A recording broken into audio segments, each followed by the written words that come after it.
don't know why to miss right when I'm like just waking up in the morning, because I just woke up like an hour ago. I don't know if that's well or not. We'll reset it anyway. Because I don't think I missed right like that in League a whole lot.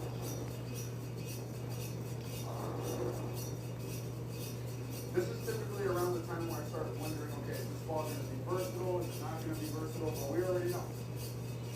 We already know that this is one of the most versatile balls in the market. And I hope was never seen this ball.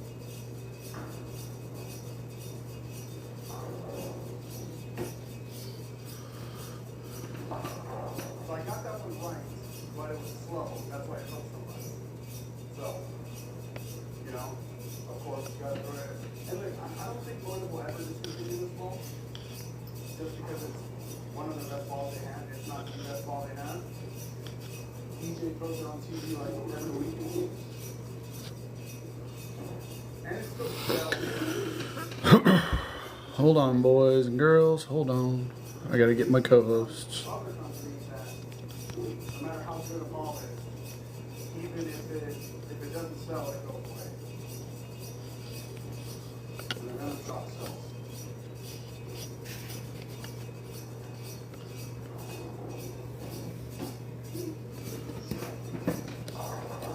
Yeah, that was, I could tell that the lanes are starting to open up a little bit more, because that one at the beginning, probably 210s. Now, it's starting with a little bit more friction, a little bit more bounce on the lane. I think that's pretty good. I think I can even afford to move left a little bit.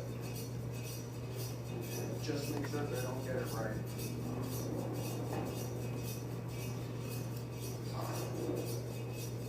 I don't remember if I asked it in the beginning or not, but let me know in the comments. Have you guys ever drilled with them or something?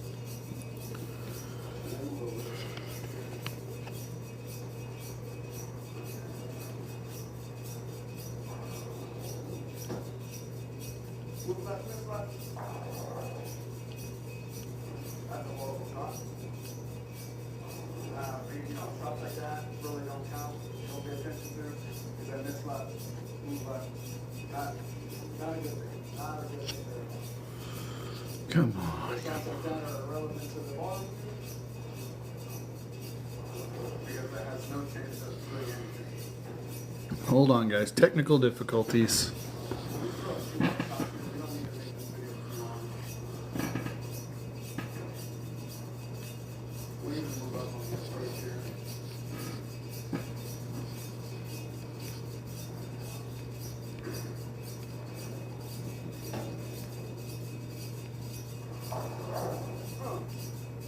That might have been slow. See, one of the reasons I don't like doing one-take videos like this is, I mean, besides the fatigue factor, is that after the shot, I can go back and just watch and see what happened there. But now I really can't do that. I kind of just have to figure it out on my own, but I think that was slow. And my buddy Chris is on his phone, so he's not watching. But I think that was slow. So there's no reason why it's close. That much. We're gonna go with it. Okay, there's Cobra.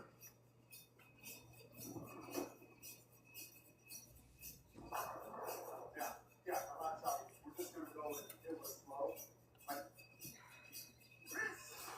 There's Cobra. So we got one. We got one. Hey, there he is.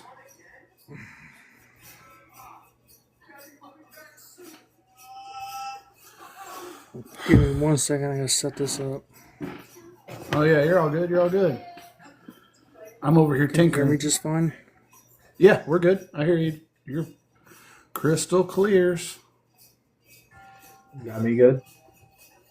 Yeah. Cool. There we go. That's what I'm looking for. It's about as even as we're going to get with three. When we get four, we'll each have our own little quadrant. Right. So what is up? What is up? We've got a whopping 7 people in here. It's usually about how many people watch my bowling live streams. About the Hey, same. you got to start somewhere. Yeah.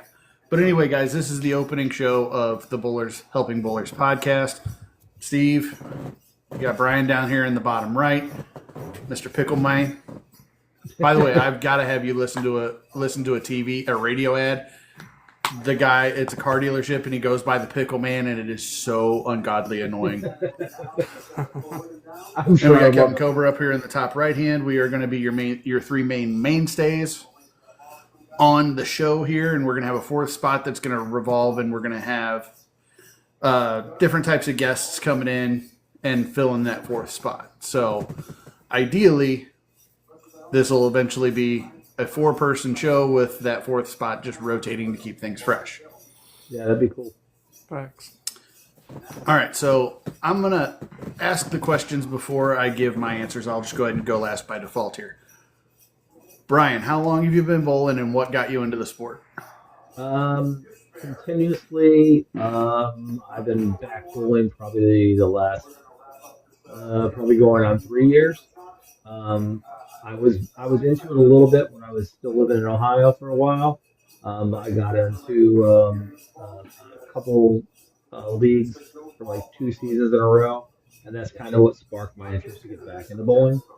And then when I got here to Florida, I just needed a place to, hang my hat per se. And that's why I love the bowls. It kind of gets me out of my bubble.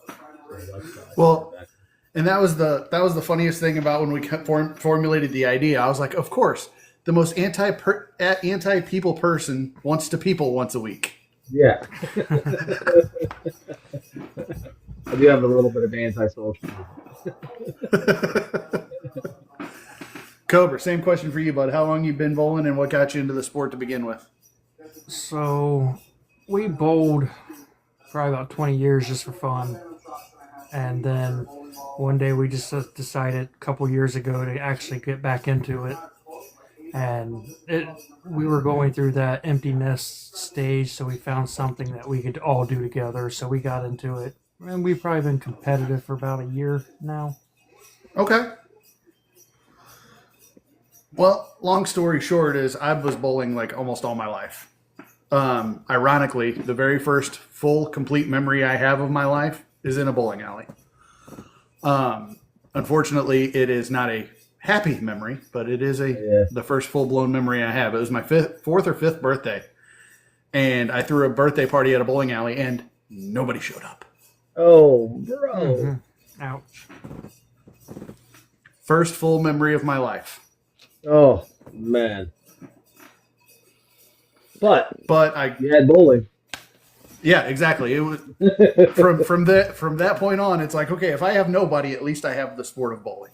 Yeah. Which I've loved bowling all my life. I spent a lot of my life trying to think I was going to be a professional baseball player, and if I had diverted that to bowling, I'd probably would have went to college to bowl instead of trying to pitch in college, and I would have got my PBA card a whole heck of a lot sooner than I got it. But I was contemplating college bowling last 2 years of high school. Chose the baseball route. Found I had a torn labrum in my right shoulder, which is my non-bowling shoulder. And that shut my baseball career down. And I just bowled rec for a couple of years just to stay around the game. Yeah. Found leagues when I was 17 or 18. I did not bowl junior golds. I did not bowl the juniors program, so don't come at me saying I violated the juniors program because I wasn't in it. I was bowling in men's leagues at 16, 17, and 18 years old because I didn't want to be in the juniors program. Yeah. And then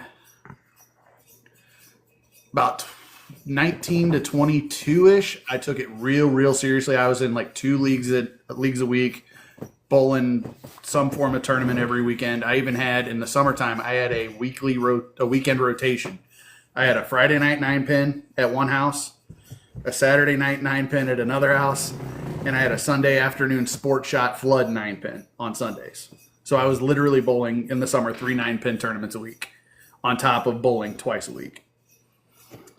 And then my ex-wife got pregnant with our first child when I was 22, and she said, "You are done bowling. No more bowling for you."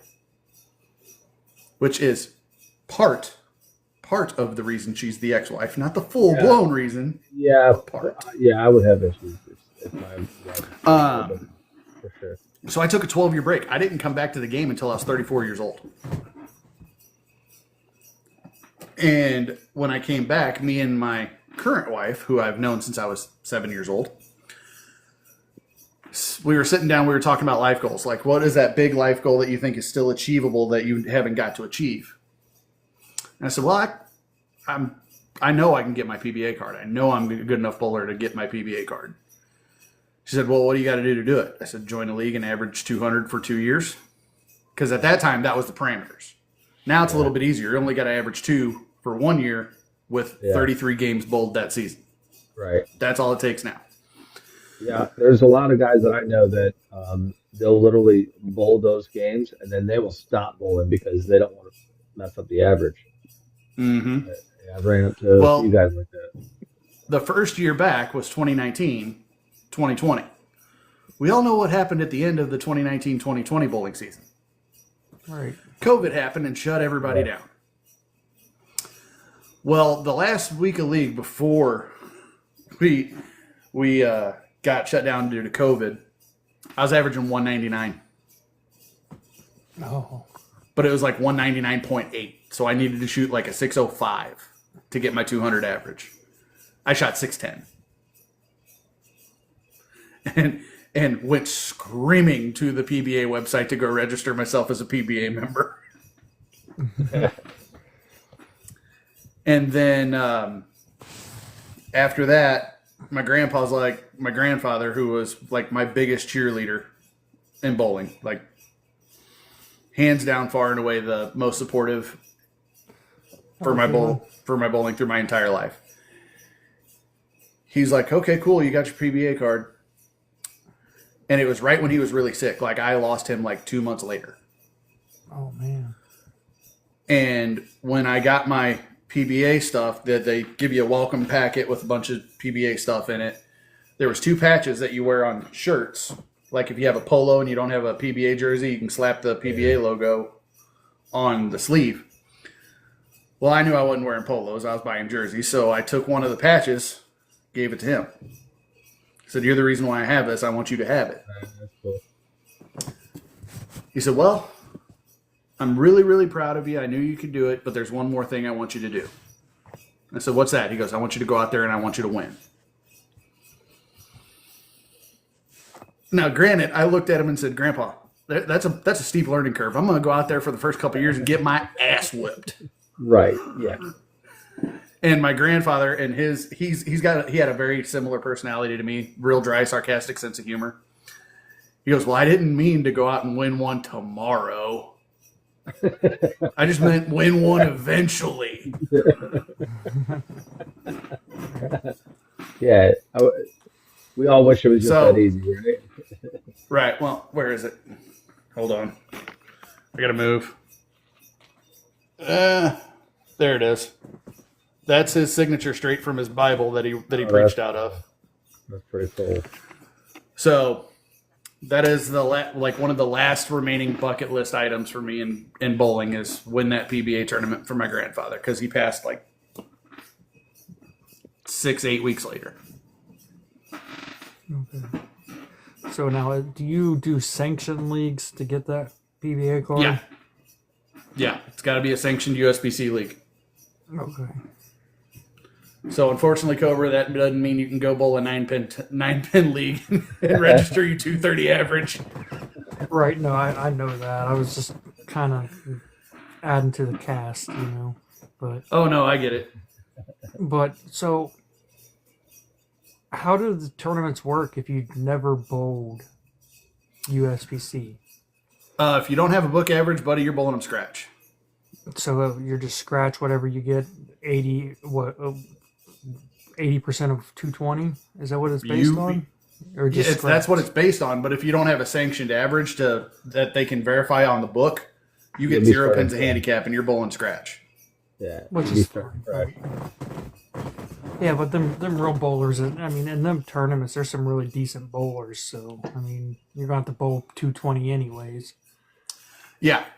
Well, and that's the thing is, but one of the very first videos that I started pumping out the videos for Bowlers Helping Bowlers. The big hot topic was scratch and handicap brackets. Both those videos, I think there's 3 of them in total, that got a lot of traction. And we were talking about the handicap brackets and how much of a disadvantage it is for a scratch bowler to be in the handicap brackets, or vice versa.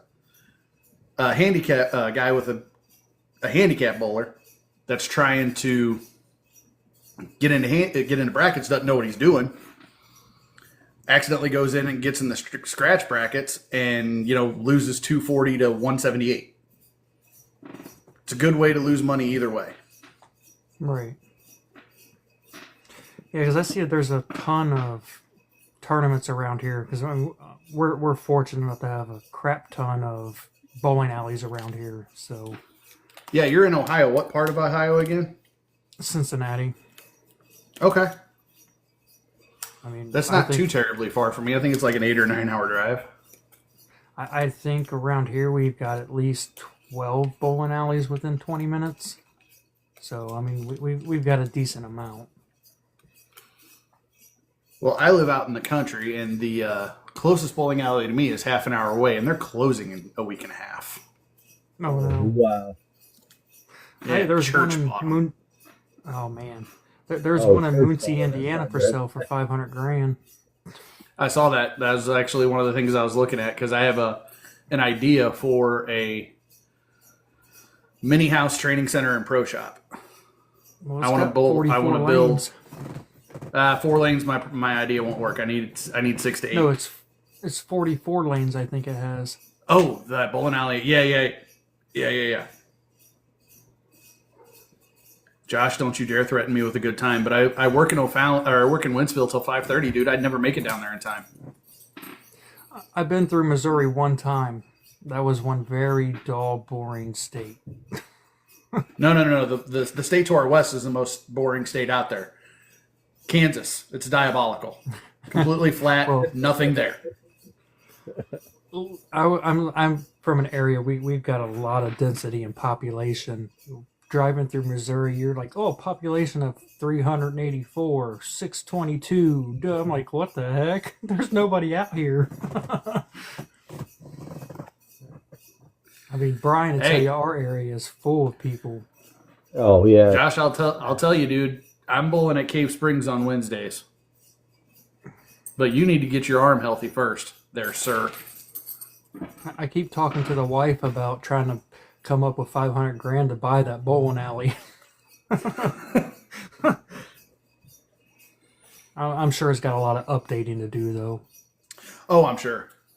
I mean, it's still anything like that. I mean, because the bowling alley that I'm bowling out of has been around since the late 80s, hardly been updated at all, and it sold for 2.5. Yeah. I guess it depends on the economy out that way, too. I mean... Very true.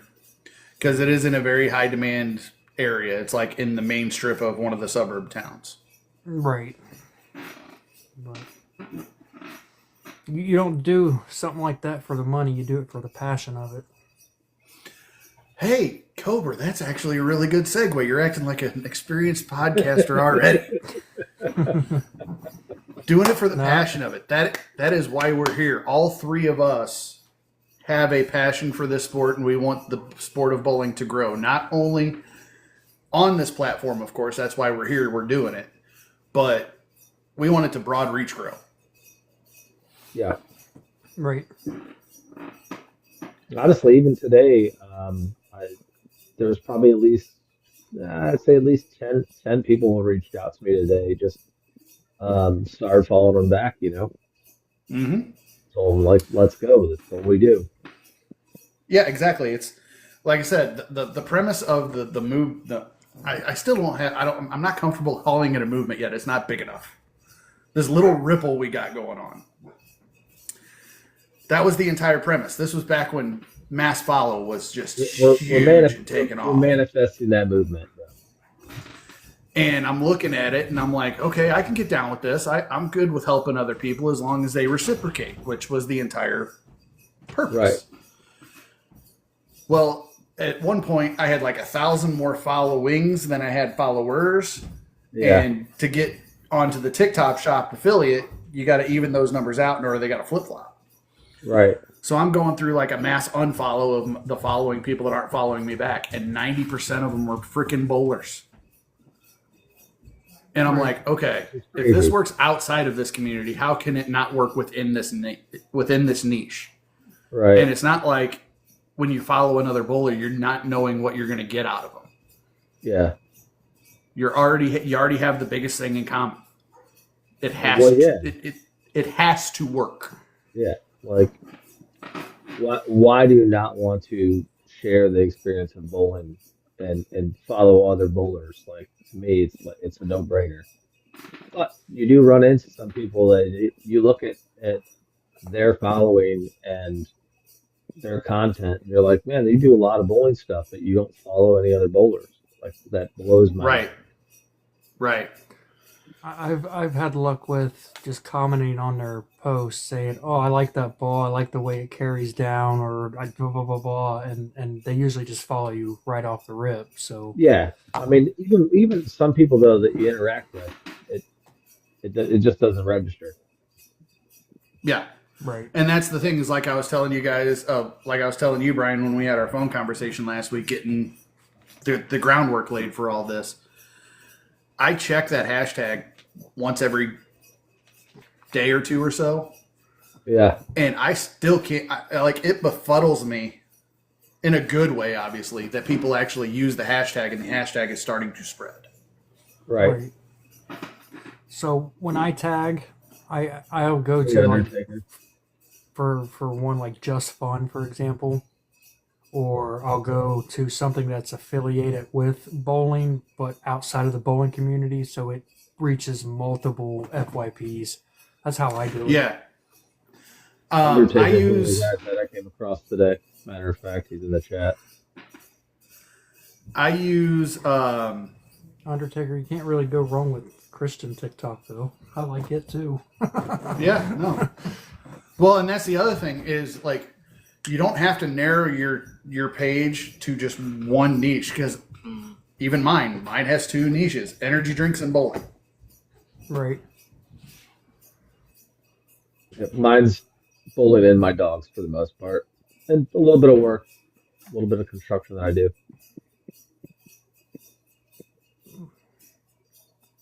I strictly stick to bowling for the most part. But Well, when journey- I first joined the platform, I had no idea what I wanted to do. I started off doing like blind reacts because blind reacts were hot at that point.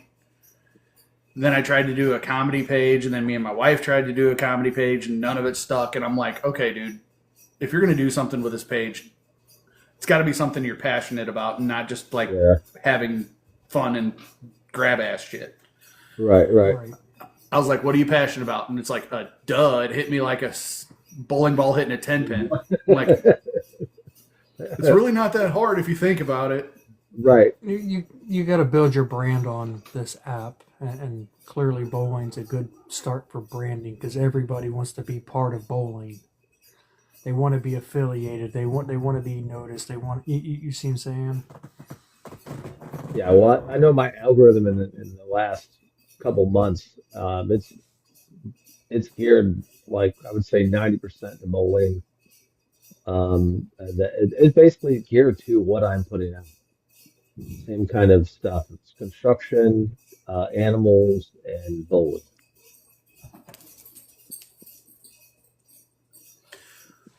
Well, Undertaker, Well, hopefully you hopefully you found feel it. welcome here, because this is the community for you, buddy.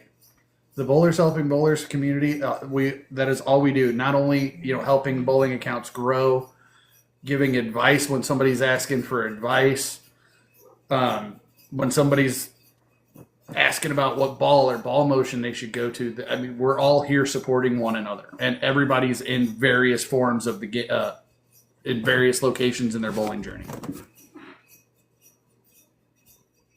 And we all have different styles when it comes down to it. We're gonna kind of try to find a logo for this show in particular.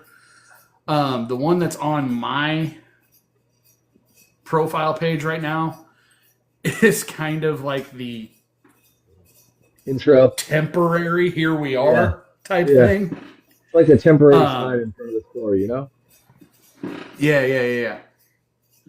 I'll get you back after the live. For sure. I definitely will follow back. I do support each other. So Yeah, thanks, Michael. See, now that's one thing, Josh. I've toyed with it for years. I have toyed with the bronze USBC certified coaching. I am good at giving advice. I'm good at giving mechanical advice, motion advice, where you need to move, how to read the transition. I just, for whatever reason, haven't pulled the trigger on actually going, you know what, I'm going to be a dang USBC coach.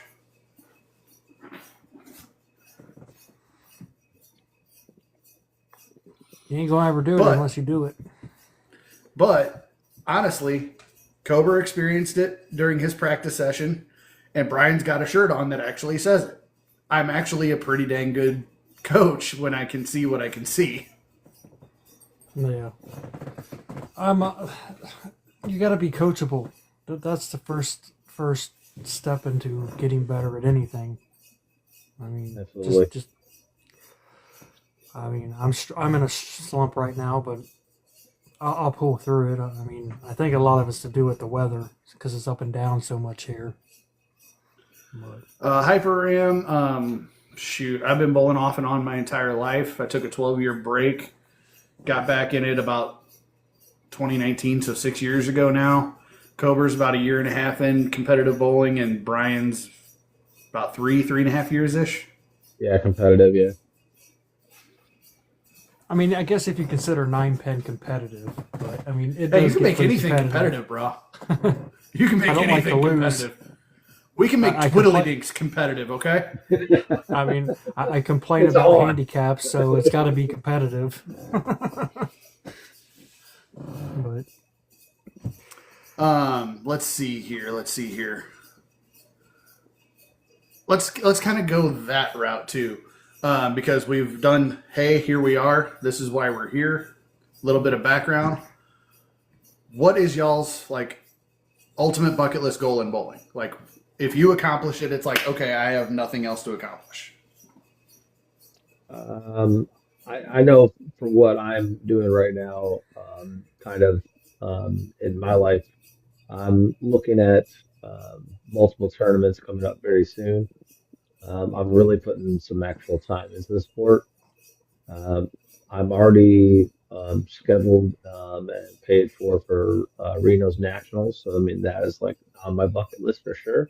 But I don't want to just show up there and just be like, "Yay, I did Nationals." I want to show up and I want to be able to actually compete. So I'm putting in the time, putting in the tournaments and getting on some other sport shot patterns and preparing myself for different aspects because I know that I tend to get into a little bit of a slump sometimes. Like I'll bowl a lights out game and then I'll throw a mediocre game and then I just like I don't close down. I like either I get stubborn and I don't want to make the adjustment, or I get frantic and I do fucking 3 ball changes. Mm-hmm. And it's I like say, you gotta stay on my been there, head. done that. You take 9 balls into league, and you wind up throwing all 9 of them before third game. Yeah, and it's like, dude, I just put, sometimes you just can't find it, and then sometimes you just have to, if it's early and you can't find it, you use that as fuel for the second game and just get pissed off, and then throw lights out, and that's usually how my game flutters. I can never. I've done it before. Yeah. I've literally bowled 150 games, won in game 2, and I always had. This is when I had my. God, what was that? I had an SUV, so I had all my balls in the back of the all my bags in the back of the SUV. I went out to my car, opened up a bag, didn't even look into it, and just stuck my hand in it Whatever it was, Just and coming with pulled the you. ball out and went back into the bowling alley. And I didn't even look at it until I put it on the rack. I went, oh, my Zing Okay. Pearl. Okay. And Perfect. shot a 250 with it. See? Sometimes So, sorry, Michael. How Oh, yeah. how much different is the game now than it was 20 years ago? Continue, Brian. Sorry, I didn't cut you off. No, you're Trying good, to you're good. engage Oh, no. with Hey, this that's too. that's a great question. That's what this is. It's equal opportunity, man. As long as we're not rambling over people, which you're not, which is perfect. Somebody's got to read the chat better than anybody else because I have the tendency to word vomit sometimes, and I Yeah. won't pay attention to the chat. So I go through a lot of people's lives, and I notice with people they lose engagement because they don't feel part of it when they're sitting there texting you and you don't pay attention. So I try Yeah, to no. pay attention a little bit, Yeah, but you're good, dude. We appreciate it. my struggle is right now. I think I need to get over the hump and get over myself and get into tournaments, even if it's just 9-pin tournaments for right now. But I'm supposed to work with Brian Himmler here soon. Hopefully he can find some time to coach me. He's going to help me work on some mechanic stuff. So, I mean, that'll help too.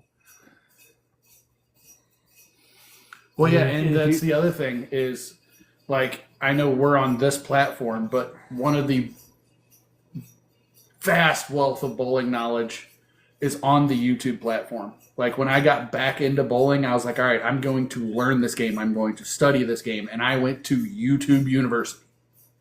Yeah. Well, it's hard to find one-hand bowlers the way I bowl. Very true. Tom Darty. Yeah, but his mechanic is so much different than mine because I Oh, can't. yeah, his I can't approach hold is the, funky.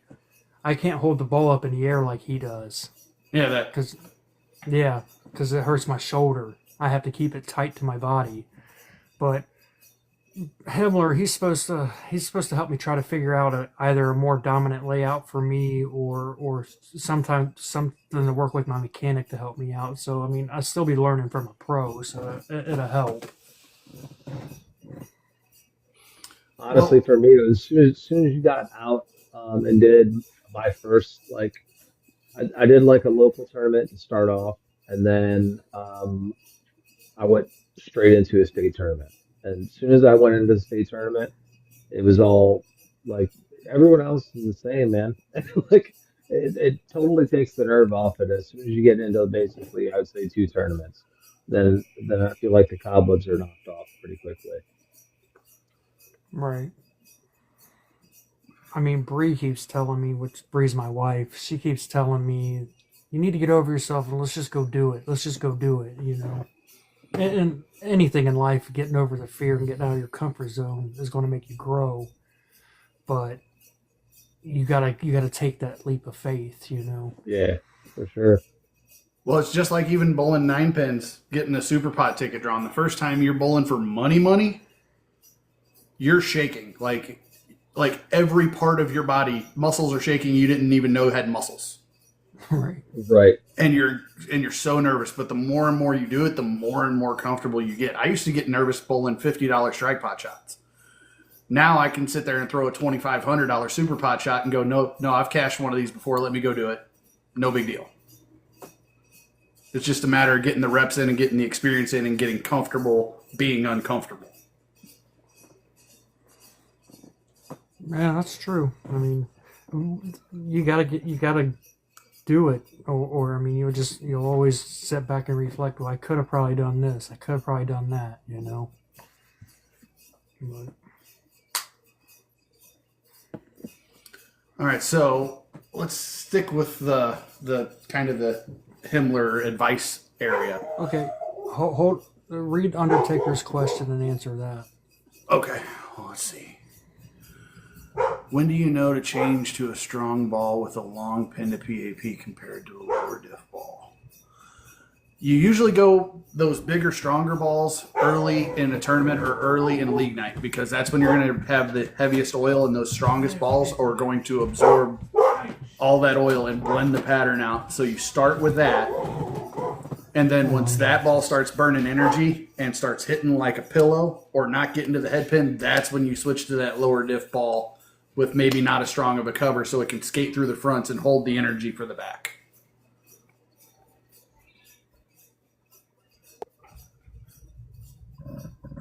Sorry, I'll try to mute as fast as I can when my dogs start barking. Oh, all of us have dogs. It's not, Yeah. Yeah. I have spoiler 4. alert, dogs may bark. But no, that was a good question. I mean, I just learned something from that myself. I mean, Yeah, that was a good question. But yeah, what is the best piece of bowling advice you guys have gotten to date? let frustration go. It's pretty good. Frustration is the number one failure to bowling. I would say from this weekend was I bowled really well on Saturday during a tournament. Placed fifth. However, if I would have kept up just my last 10th frame and finished out, I would have had second place. So a little kick in the ass, you know what I mean? Yeah.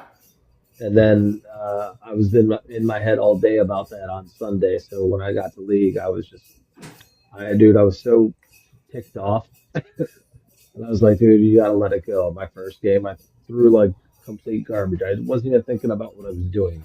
It was like I was starting bowling all over again. And I was like, just get out of your head and just throw your shot. As soon as I threw my shot, I was right back into my normal aspect. I need just to let things go sometimes and get it out of my head. Exactly. You got to be comfortable being uncomfortable, make the adjustments, let it go. Yeah. Don't let the previous shot take over the next 5 shots. Yeah, especially if you get thrown some splits, because at my house, man, you get a lot of splits. Pocket shot split, and it's crazy. It happens all the time. But, There you go, Tony. KISS. Keep it simple, stupid. Yeah, exactly, Tony. Tony another thing is, don't lose confidence in your ball. Once you second guess your ball, you're better off just switching it. Mm-hmm. Yeah, you gotta be able to recognize, okay, was that a me mistake or was that a ball mistake? Yeah, right. And you got to be honest with yourself. Yeah, don't fight with the ball. Like Brian, I tell you, my son, he's a pretty good bowler. But after his first game, he sits down. Well, should I switch balls? Well, you done asked the question. You're going to have to now because you done lost the confidence in it.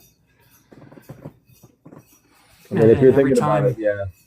Yeah, and every time he's like, oh, hold off, and first frame, bust it. Second frame, bust it. And I'm like, I told you, you should have just switched. But yeah, the best advice I ever got was actually at the Spring Hill Open. I flew from St. Louis, Missouri to Tampa, Florida, drove the hour north to Spring Hill just to bowl a regional. And I was crossing with Gary Faulkner Sr. And we were bowling on the 35 foot that year, Viper pattern. And this was back when the purple hammy cheat code ball was completely legal. And I'm striking out the house with this purple hammer. And Gary Faulkner, when we're switching pairs, stops me and goes, kid, which I'm 34, 35 years old at this time. Gary Faulkner Sr. is probably the only person in that entire house that could get away with calling me kid. He goes, you know why I'm going to be bowling tomorrow and you're going to be watching me? I said, no, Gary, why? He goes, you're leaving too many opens. He's like, you're outpacing everybody on strikes. You're striking almost more than anybody in this house. But you're leaving pins because you're not closing frames. Yeah, opens kill you. I came straight home and practiced spares for like 2 weeks right after that. I mean, they're huge. And that really turns the fucking game, 100%. You leave too many opens, you're automatically losing the 200 game. Right. Well, we played on that scorpion shot. That was a difficult shot. And I have to admit, the scorpion shot is perfect for spare pickups. I was picking up spares left and right, and crazy spares at that. Brian, you can tell you, I just couldn't find Yeah. the pocket. What's going on, Anthony? Anthony's one of my local guys who I coach. He is showing up in the chat as Cornbread. Yeah, I was gonna say cornbread. Yep. he's my local two-hander that I coach. Nice. Yeah, I can't Well, I make coached that him for 4 or 5 months. Both of us changed jobs. Both of us got real busy. Now we're trying to get back to me coaching him at least once a week. Nice. Hey, Uh, Francis. Good to see you, girl. Oh, hey Francis, what's going on? But yeah, that was What's up, Go? I have done virtual coaching. I am a regional staff member with CTD. So I have sent videos to Bill Freitas and had him analyze my game a little bit. It's a massive help, even if you can't do it in person. Virtual coaching, as long as you're open and coachable and not stubborn and bullheaded, it's just as good.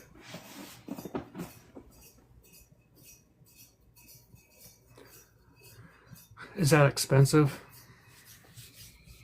The CTD staff, you can join the CTD regional staff for free. And they'll put To you get in coaching? the no, you can send videos to the coaches even as a regional staffer. And then they'll take the videos. They want a video from behind, from the side, and then they want a kind of a slower motion one so they can see the release, and they'll just completely do a breakdown for you. Okay. So if I was to do it as just a basic bowler, I just sign up and pay the fee or whatever? No, like I said, you can join the regional staff for CTD Yeah. completely free, and that'll give you access Okay. to the Facebook group where the coaching, Okay. where you can post the videos for coaching. Okay. So it's free to do. Okay. Mhm. All right, that makes sense. I might have to look into that because I need a lot of coaching. Well, that was the thing, is that when I was watching your guys' practice on the Scorpion, I was like, "What are you bowling on?" You're like, "I don't know. He just laid it out."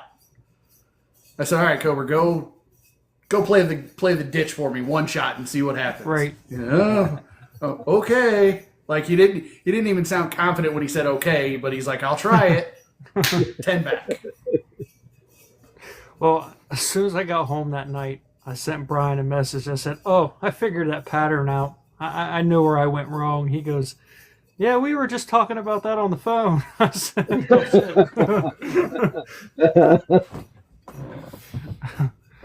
But I guess the way the PBA guys do it, they create their own friction right off that corner edge, and they play a setup game. We don't. I mean, we're Yeah, I was we're gonna not say that that's sophisticated yet. when you go to a pattern you don't know or a house you don't know, that first shot that you throw in practice needs to be right up the ditch to see if those 1, 2, and 3 boards are hooking. Yeah.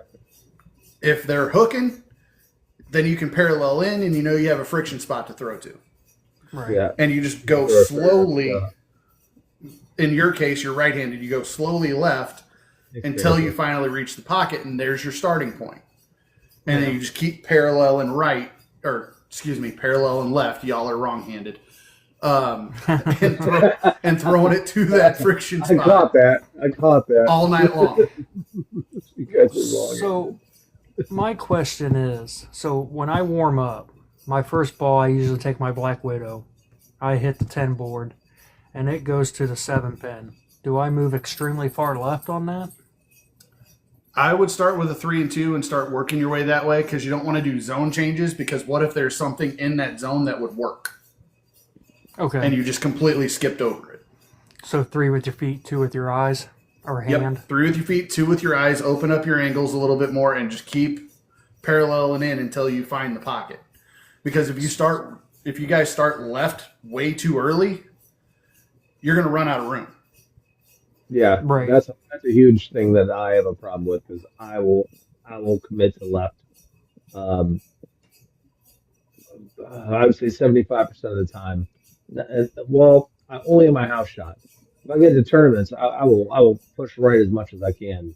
But my house shot is dude, there's never a lot of will, so I know I'm always having to play super hard on it.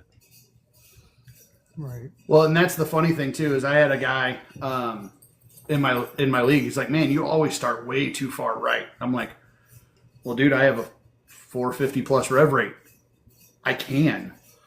Yeah, Right. He's like, "Yeah, but you should never do that." I said, "You've never seen me throw on anything other than house, have you?" He goes, "No." I said, "Yeah, you put me on anything harder than a house shot or in a house I don't know, I'm starting like on the two board off the gutter and working my way right." yeah, exactly.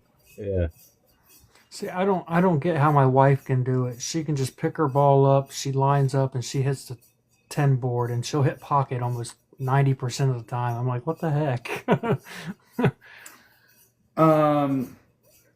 I've seen. I mean, from what I see, your wife's got a slow enough ball speed and a slow Yeah. enough rev rate that the ball just Yeah. does the work for her. it's very Right. consistent.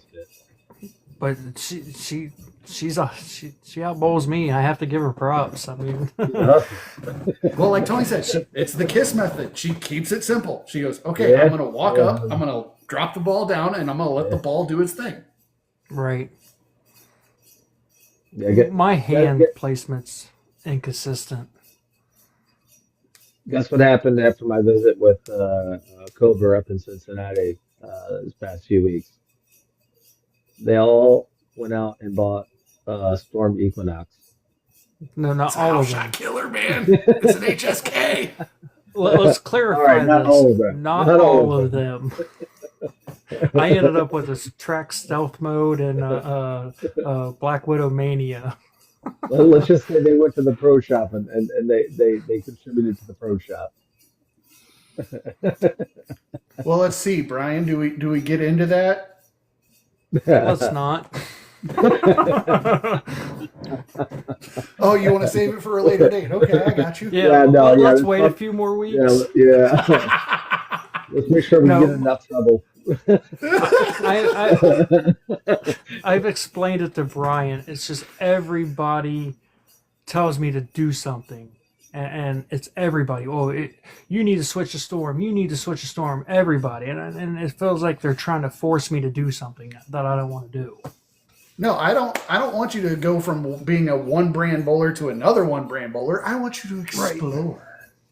I am. Exactly. I went from And hammer don't to tell me you're track. exploring the 7 brands. That is completely different. God. You be It's quiet. 7 brands under the same umbrella. You ain't going nowhere. Exactly. I tell you though, You I have to so many admit, branches. That almond If tree I- is so big. if I need a strike, I will switch to that hypervenom. See, you already ventured off into a little bit of motive. You stuck your toe into motive. Right. Now I just need you to stick your toe in a couple other brands just to see if you match up with anything. Right. Dude, the best thing for you, Cobra, I swear to God, I can't believe I didn't think about this earlier. You're in a big enough area. Go to a damn demo day. We did a storm demo at the beginning of the year. And how'd that go? I didn't throw a single ball. Hayden and Bree threw a ball. Breeze up in here. Storm was awesome. I agree, girl. I love it. But no, the demo days are perfect because you can throw everything that those particular brands have to offer, and it doesn't cost you a dime to see if you match up with a ball or not. Right. Well, see, out here we don't have bowler or hammer dealers. They're all 100% storm. Okay. Well, see, here in St. Louis, we have Storm demo days, we have Motive demo days, we have Brunswick demo days. All 3 of them have demo days that we can go to. Now, they don't do them nearly as often as I'd like them to because I like bowling with new stuff and I like not having to pay for it. Right. But you tell me it's a $30 to get into a demo day and I get 2 hours of bowling with every single product you have to offer? Yes, please. Yeah. Oh, exactly. we got in for free. I mean, Ours was We're- $25. Oh, okay. Well, see, our pro shop guy, he usually says, "Hey, I'm going to be demoing balls this week. Won't you come up and try them out?" And we're in pretty good with him. We spend a lot of money there. I mean, we just literally dropped $1,200 the other day. So, I mean, of course, That'll with the lighten the pro shop wallet. guys. Oh yeah, lighten it. Hell makes it empty. That's right. I always say I got to go up to Brian's shop, and she'll be like, "No." Well, and But then that's the she's thing. usually- Undertaker, ahead. they do that for a reason because every single ball is drilled dead neutral, Neutral, pin above the yeah. bridge. That way, either bowler, righty or lefty, can put the interchangeable grips in, put an interchangeable thumb in, and throw it. Right. See, that's my issue too, because all mine are neutral drilled right now, and I think that's what's causing my problems with my ball. It's because it's just straight neutral, you know. And that's the other thing that Chief will actually help you out with is, Thank you. you can start exploring with some layouts, especially if you got some older stuff that you don't throw no more. Take it up to him, plug it, and say, "Hey, let's work on a layout with this, see if it works." Because worst case scenario, if it doesn't work, you don't throw that ball anyway. Right. Makes sense. Yeah, I got an old school 2.0 I might do that with, because I mean they all react the same. There's just one a little bit farther left than the other. Mm-hmm. I have a Ghost actually, Pearl. if I had an extra widow, that actually gave me an idea that I'm kind of upset that I don't have a widow I don't throw anymore. Because I would short pin it. Yeah, that would make it super aggressive, right? No, it'd make it look like urethane. Oh, sheesh. Now my son's got Big a strong ASIM that's short pinned, it will start up early, roll smooth, and roll out. Very similar to urethane. Huh. See, my son's got a Storm Blackout Physic that he's got pinned down. And I'm like, dude, you're losing so much aggression off that ball right there. Yeah, but But pinned he down can- in the right ball makes a lot of sense because a pinned down layout is going to make that ball start its engine up a little bit earlier and it'd be a little more rounded, so it's not as like hockey stick off the back end. Yeah. Yeah. Yeah, but he's rev dominant, and that kid throws 20 mile an hour. And that ball just zooms. I remember when I was young. Yeah. Brian would tell you, the kid, he could throw the ball hard. Yeah. I mean, I can't say much. I'm 38, 39 years old, and I still throw it 17 miles an hour at the pin deck, so it's coming off my hand at like 19.5, 20 miles an hour. Yeah. See, I'm high end 17, low end 15. Josh, how was that TNT? That was one of those balls that, depending on who you talk to, either absolutely loved it or absolutely hated it.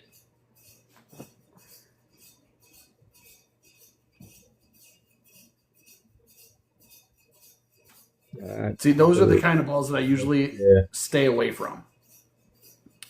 Those like big love-hate balls, like somebody either is absolutely loving a ball and they think it's the greatest thing on God's green earth, and then the other half is like, I bowled it. I bowled 10 games with it, never averaged over 170. I hate it. He says, but I haven't thrown it in months. Why haven't you thrown it in months?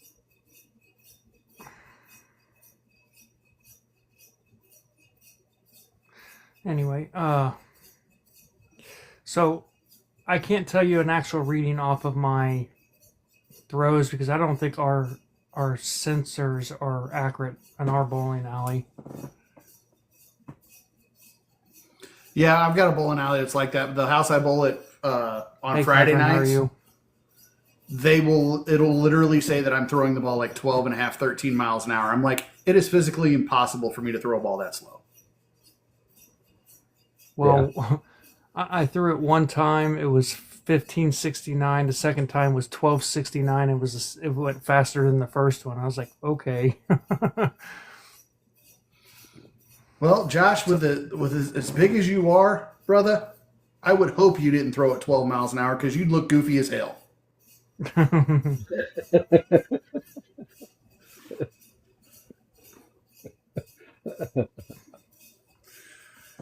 I'm 6'5", 280 pounds, and I throw the ball 12 miles an hour.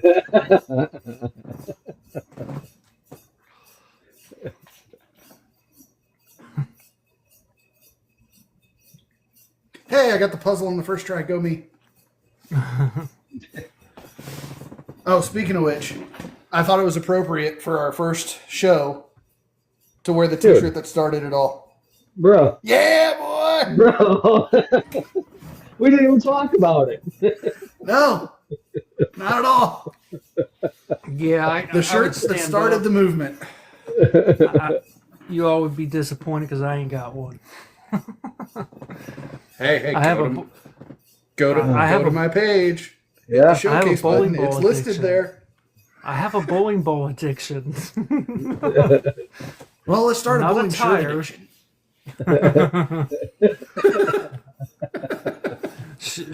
She already gets mad with the bowling balls. You think she's going to be okay with What the up, shirts? Swan? How'd you bowl tonight? Hey, Spawn.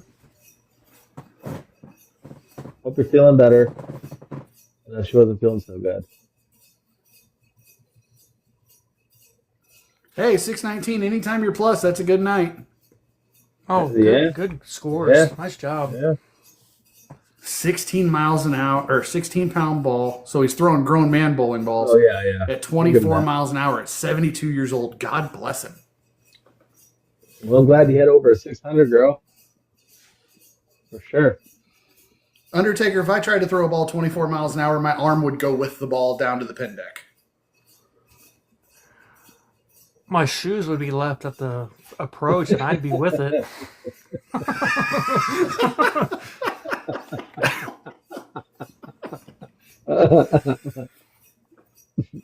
I mean, I throw a 14-pound spare ball, and I throw that 21, high 21s, and that's when I'm giving it, like, everything I got. Now, that's 21 at the deck, so that's about 23, 24 off my hand. So, hey, I'm close. But I'm not throwing a grown man weight bowling ball, though. Right.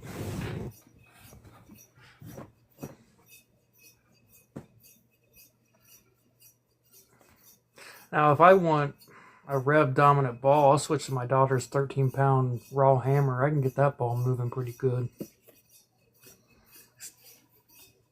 Can we go there? Yes, let's go there. Okay, awesome. That is one of my bowling pet peeves with bowlers.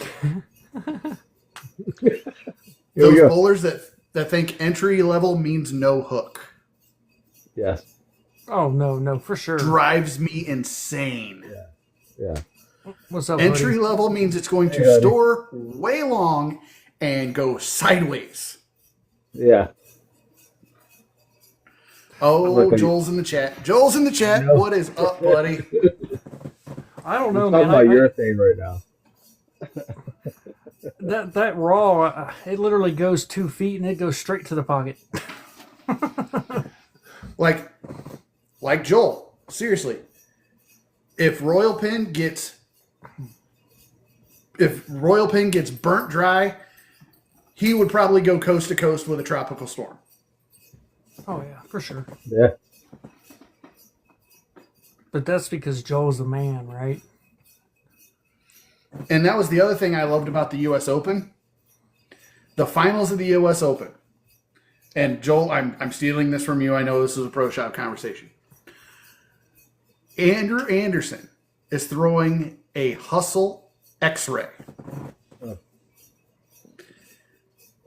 And EJ Tackett is throwing a Supra Rally. Those are the two weakest balls on each of those brands. I have to look at that. How many was of on those the- balls do you think sold just because they were throwing them in the finals? And A ton. EJ made that look like a $500 bowling ball. Yeah, but wasn't that new pattern they just introduced? See, exactly. Too many. I bet you Joel drilled up nothing but Hustle X-Rays and Motive Supras for like a week. Yeah, Andrew Anderson's a good bowler. I mean, his mechanics are silky smooth, man.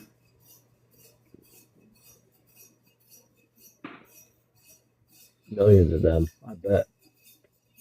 And that's the other thing on the opposite end of that spectrum. Just because you buy a $300 Hook Monster that's supposed to be the strongest ball on the market, it doesn't mean you're going to go coast to coast with it. Strong means early in bowling. Yeah. And the people that throw them on light to medium oil house shots just because they spent $270 on it drive me absolutely insane. There is not a light oil house shot in the world that you need to be throwing RST Hyperdrive, an Ion Max. What's Brunswick's big heavy hook monster right now? I don't even remember. But like a Reality back in those days when Reality was the biggest, strongest monster they had.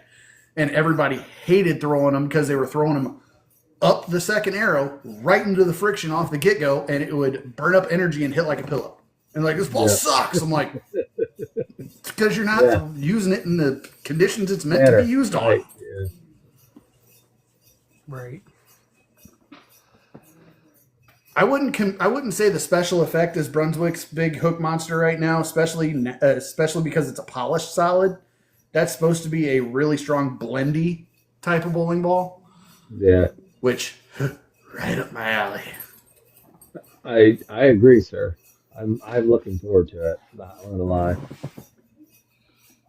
Actually, my next two bowling balls, I've discussed this with a couple of people. Mesmerize is one of their bigger ones, but I keep getting the Ises all confused. Like, I'll confuse the Vaporize with the Mesmerize and the Hyperize and the every other Rise that Brunswick has.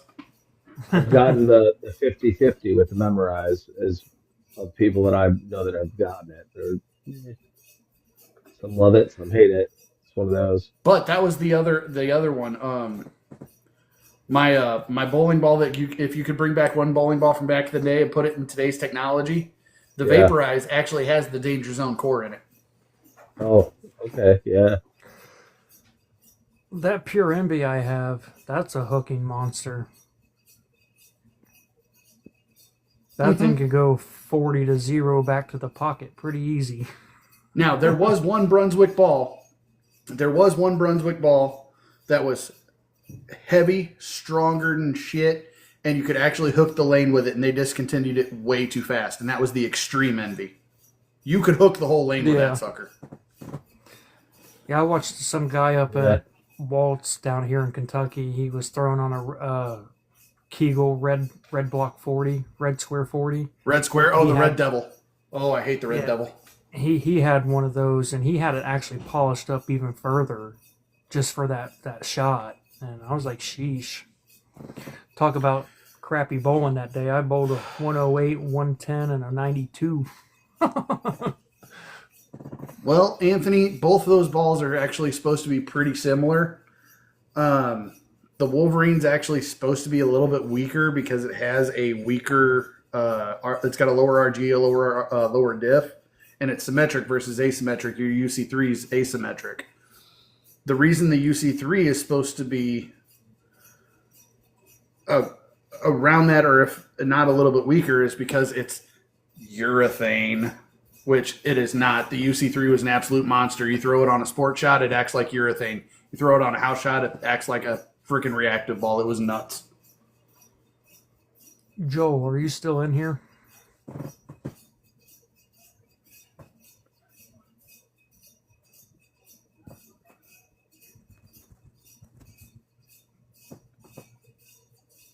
Judging by the silence, I don't think so.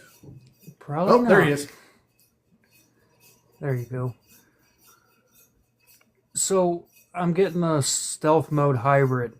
Is that a good move to go symmetrical? Or is that too much of a ball? Yes, I agree with his comments on the UC3, by the way. It was way stronger than what they were ever intending it to be. But like I said, it was weird because you throw it on a sport shot, like you throw it on a sport, like a shorter pattern, acted like urethane. Throw it on a house shot, you can hook the entire lane with it.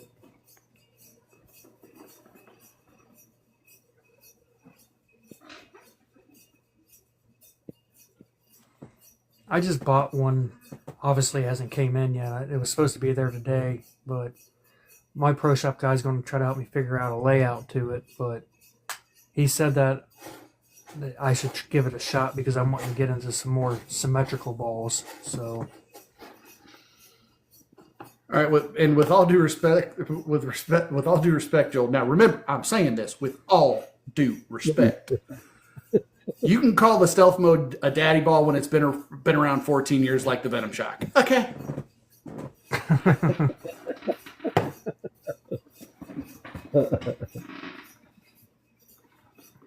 okay.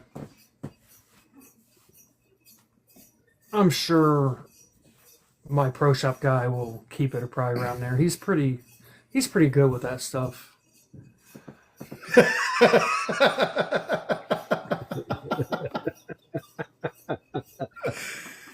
Joel, you're right. Undertaker, I prefer dual angle. I understand it a whole lot better. I know what all three angles mean.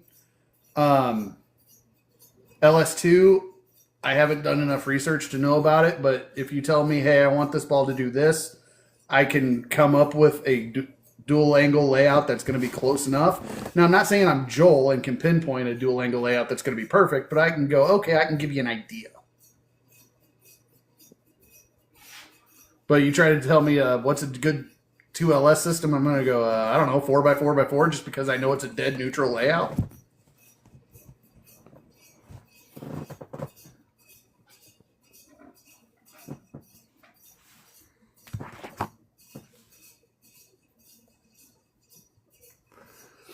And I think that's the kind of the stubbornness in me. You're right. The dual angle's been around forever, so it's nothing new. 2LS is kind of newish. So I'm a little resistant to convert. Plus, I throw more every other brand other than Storm, and that's Storm's layout idea. So on color of the ball can affect the way it moves down the lane. Are all the Yeah, rolls CTD the has same? actually done a study on that. As far as getting the exact same ball in different colors, they actually the color does matter by like 2 or 3 boards. Okay, so my daughter has the pink and black raw hammer. If I was to get the orange and black or orange and blue or whatever color they have, would they be different or would they be the same? As far as the raw hammer, I think orange hooks a little bit more than black, but it would be completely negligible. Like you would have to like really, really, really be paying close attention to notice a difference. Okay. Because she wants me to get a matching ball, but I'm like, I don't want a pink and black ball. I already felt uncomfortable throwing a hyper venom. Yeah. You would have hated throwing an Optimum Idol. Yeah, I don't do shiny balls. I gotta have dull balls. I have a Ghost Pearl that just slides. It just goes straight to the gutter every time.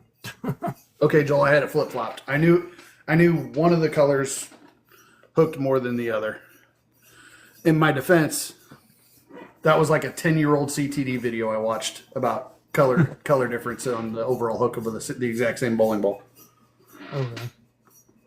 I seen Brunswick just drop 17 balls, so I'd imagine some of them prices would go down, so I might snag a couple of them raws just for her alone.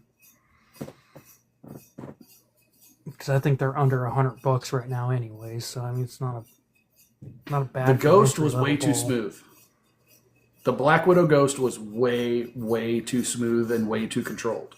The difference in Yeah. the Mania is it's smooth, but boy does it get sideways once it gets off the oil pattern. Yeah.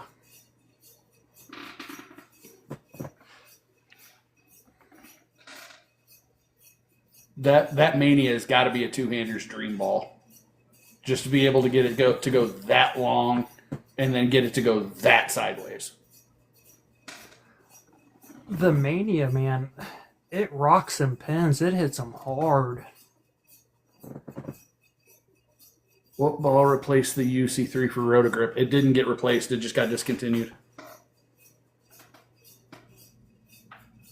The closest thing to a UC3 right now would probably be a Level, and it's probably not going to be even that close because it's a solid cover stock versus a Pearl shiny cover stock.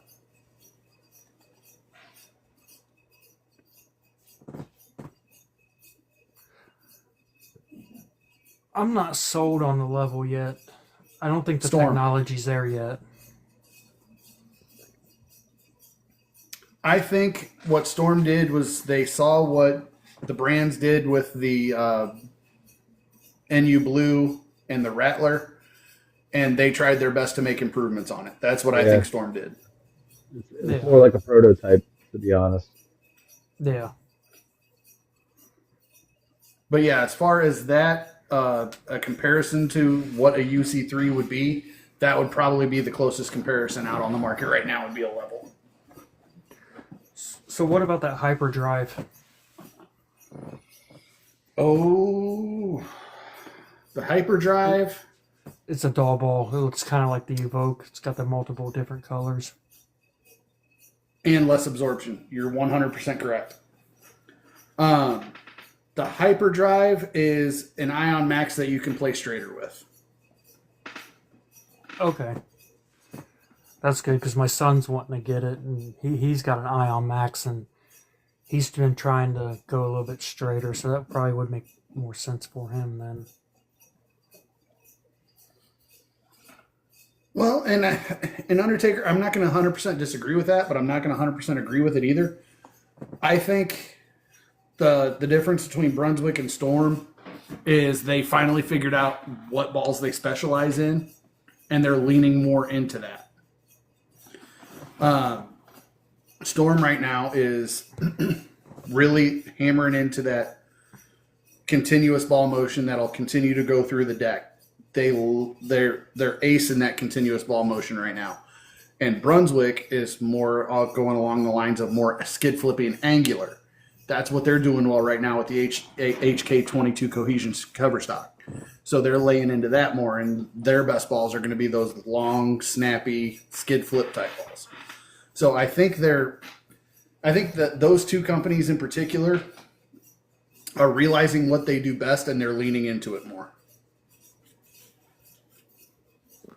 I was going to say Brunswick's got a good line of balls coming out. There's a reason everything has HK22 on it. Yeah, Because right. it's tits. Well, it's a mix, though, isn't it? It's a hybrid type. Well, Cover? HK22 is the base cover stock, and then they can put the additives in to make it HK22 hybrid, HK22 Pearl. So the base cover stock is HK22 Cohesion, which is a solid cover stock, and then they throw the additives into it to change the ball type. Right. Yeah, I think that's 90% of my bag is HK22. Well, there's a lot of it, especially with hammer. Yeah. The HK22 does smell like citrus. It smells like oranges. Yes, it does. Dude, the physics blackout is going to be a daddy ball. That is going to hang around for a while, I think.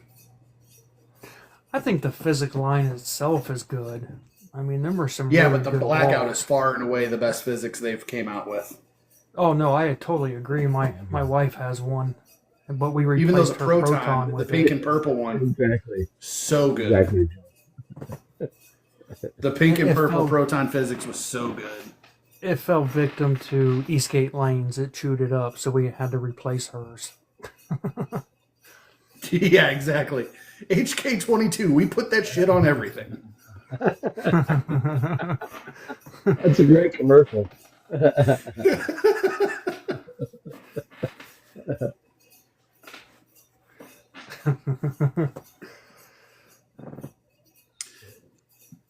Joel, 100% Is that that new that is going to Ruby? eventually replace my Wolverine. Is that Yeah, the green ball? IQA. That is the green and black one, yeah, the IQAI. My Yeah. son- As much as I want to avoid the physics Yeah. AI because it's a love-hate ball, like I really love. pulverizingly love-hate, that IQ, I have yet to hear one bad thing from any bowler that knows what they're doing about that ball. Says daddy. Says daddy. It's gonna be IQ Emerald level daddy ball. Watch it, watch. I think the Outer Limits looks good going down the lane. I can see that, but that's all color scheme. They nailed that Outer Limits Pearl cover scheme. Yeah, it's beautiful going down the lane, kind of like the Ion Max. It looks good going down. Yeah, the Ion Max looks really sweet going down, but that can also like with the way it swirls, that could get you dizzy, especially if you have high enough rev rate. I don't know. My son throws it so damn hard, it just looks like pink and white. It'd be like the penguin with his hypnotize umbrella. I'll be right back. I heard my wife calling. I'll be right back. See, I thought the purple reactive was going to be a whole lot better than what it was. Personally, I didn't like it all that much. I threw my purple. I'll still, if I'm not bowling a PBA event, will go and throw the purple cheat code everywhere I go. Like, I love me a purple hammer. But the purple reactive was just, it was not it. And that's putting it nicely.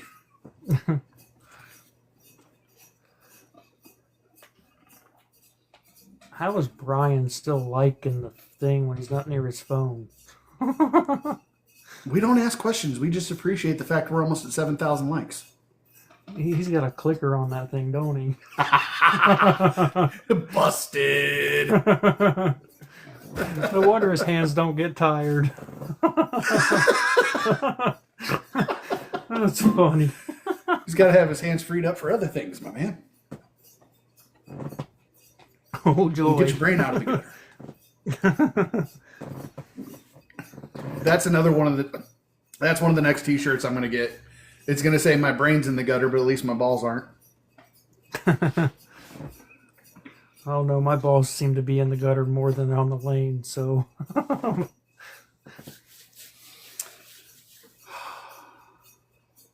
Thank you, Bree. But yeah, I mean, and that's the other thing. If I were to go bowl a PBA regional right now, knowing I can't throw my Black Widow urethane or my Purple Hammer, that would be the reason why I bought the Motive Tank Rampage Pearl. And that is not anywhere close to the reaction I get out of my purple cheat code.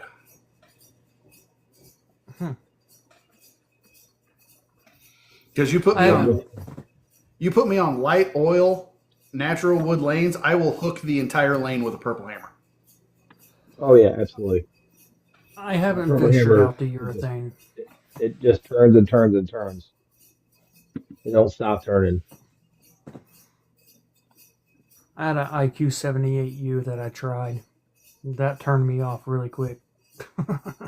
Well, you probably weren't understanding how the urethane was supposed to be thrown. That probably didn't help. No, that ball just had a mind of its own. It did whatever it wanted to do. You can just go, but they do make you meet the requirements of a PBA member. You don't have to be a PBA member to bowl a regional. You can just go, but you have to have a book average over 200, and then you have to pay a little bit extra. The thoughts on the Hammerhead, I think it's going to be a original web on steroids.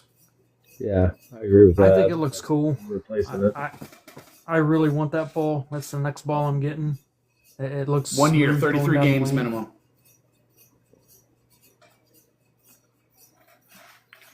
But no, I think the Hammerhead, it's going to remind a lot of people of the old school black, blue, and purple web. Just juiced up. So it'll probably be on average 5 or 6 boards stronger than the original web, but the same ball motion. Dude, even going to PBA events just to be a spectator is so much fun. I went and saw the Tournament of Champions in 2021 or 2022, the year Don Barrett won. So much fun.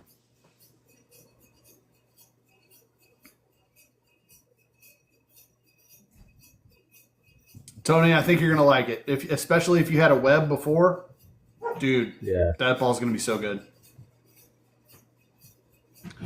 For what it is. It is a benchmark ball. I don't think it's gonna be in like the daddy benchmark ball category like the Venom Shocks, the original Idol. But if you love that web, you will love that hammerhead. I tell you what, speaking of EJ Tackett, I give that young boy that went up against him the other Yeah, day, I for give real, that kid bro. props. That kid went hard. Talk Oh my about going God. strong against a good bowler. I mean, hands down. I mean, he handled the What the hell pressure is very that? well for a Yeah, 17-year-old. fight. Well, and that's the other thing is he threw a good ball in that 7th roll off. He just got bad luck by not tripping the 7-pin. Yeah, Yeah. he got a little lucky on the 6, and then the 7 he kind of got dinged for the 6. That's kind of how I felt. Yeah, about I was it. going to say that was a makeup ball. That was the universe Yeah, going, okay, he yeah, threw a bad yeah, ball, got yeah. away with it. Yeah, There you go. There you go. Right. Yeah, that's exactly how I felt. I was like, damn, because it was a good ball. It was definitely a good ball. I was to say my next 2 balls, Undertaker, are going to be the Effect Tour because I'm going to replace my Zing Pearl because it's time. That ball came out in 2018. And then the Swag Judge. I'm putting some swag in the bag, baby. I was just talking to just- Patrick about some swag tonight. He gave me a call right before he was getting to league, and we were just chit chatting a little while before. 'Cause he was just apologizing that he couldn't be popping on tonight, and he was asking me what I thought about swag, and I was like, dude, it's come up a lot from what it was. It's like I know it's not necessarily rebranding, but it definitely is. They've stepped it up in the last 6 months to a year. Definitely, I'm seeing a lot more swag stuff and hearing a lot more stuff about swag balls and stuff. So they're kicking it. Yeah, I mean, I would call it a rebrand because they pulled their stock of everything but 2 of their balls. The only old swag Right. balls you can get is the Ace Hybrid and the Goat. They went quiet for what 7-8 months. Yeah, They have a new logo and they have a distribution partnership with Bowlers Mart. Yeah, That's I mean- a rebrand. it's a rebrand, but they didn't get sold, right? No, I mean that's a question to ask Swan because me and Swan kind of started talking about that, and then she ventured me off of that topic onto something else. So Yeah, 'cause there's I think- something I there think- that I don't think the public's supposed to know. Patrick might know something about that too. So I don't. Um, That's kind of like how I didn't know, like if it was a rebrand or if it was like a buyout. Someone bought them out and then they're basically revamping it or rebranding it. You know what I mean? Okay, so Josh is saying they have new owners, but they still have a partnership with What's that? California Bowling, at least while the old swag staffers are still on the swag contract because Okay. the swag staffers can still throw lane masters and what's the other California brand? Hey, Butchie. Huh? I was saying hi to Butchie. He just popped in. Oh, what's going on, Butchie? But I cannot remember the third brand under California Bowling. It was Swag, Lane Masters, and one other one. I got nothing. Yeah, I don't remember.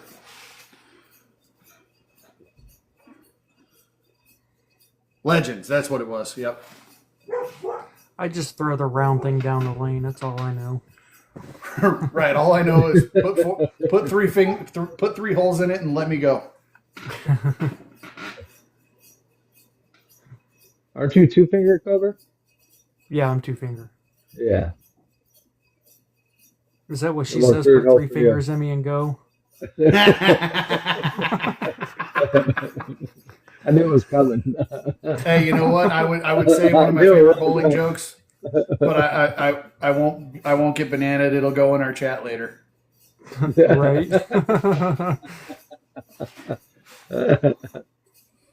My intrusive thoughts win the day typically, so.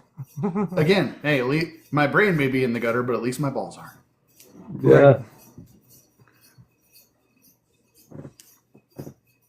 Oh goodness. Okay, so let's see. What's another? Okay, let's end it on something fun. Bowling pet peeves, bowling icks. Oh, I knew it was coming. I totally knew that was coming. Oh. You I'll go let you go first. first. Nope, I'm gonna let you go first, sir. Uh, okay, so my That's biggest one. My biggest one is people taking too long on the approach. Oh yes.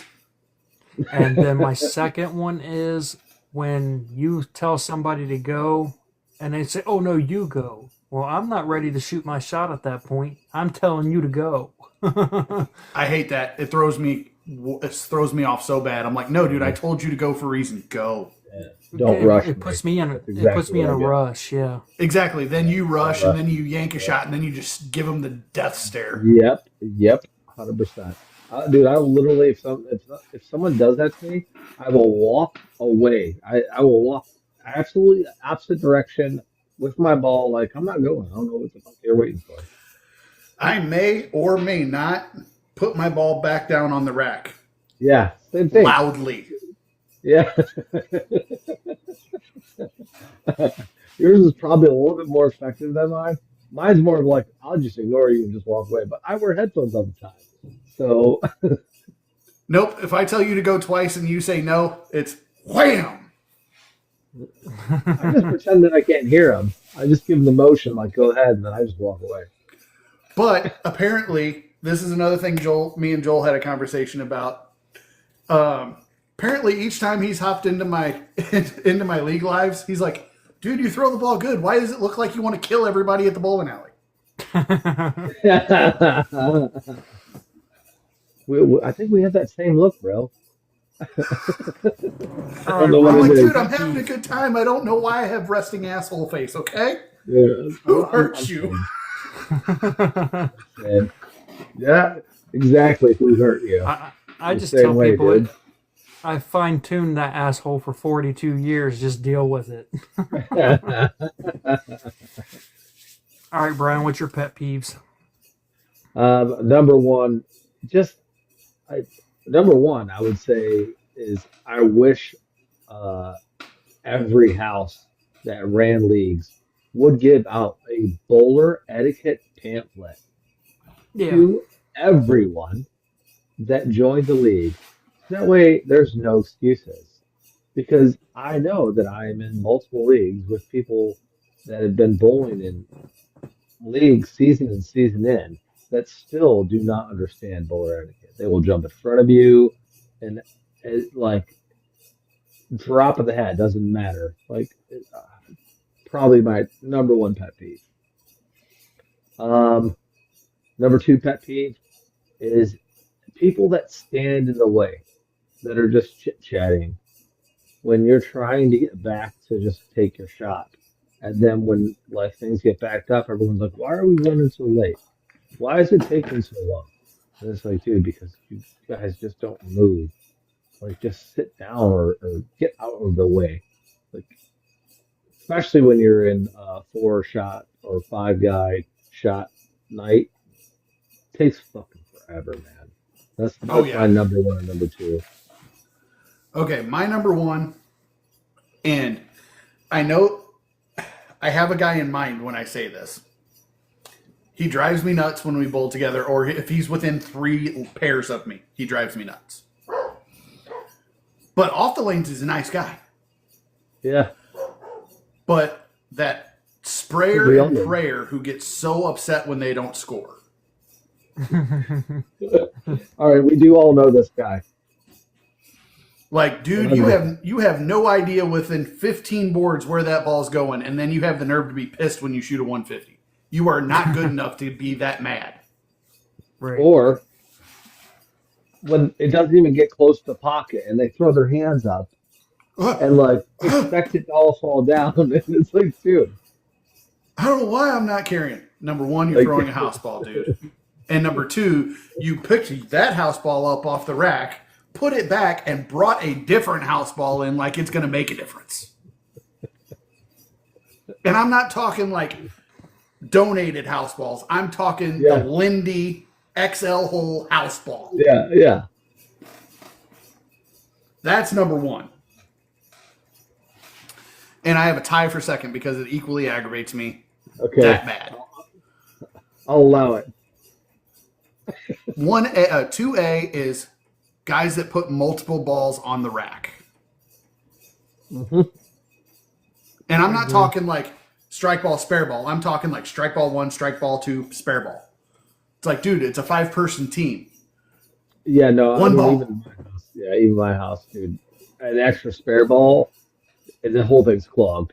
So as soon as you throw your spare ball, either a teammate pick it up and help you out, or you sit there and wait for them to bowl one frame or their shot, and then you grab that shit before the next person goes up to grab their ball.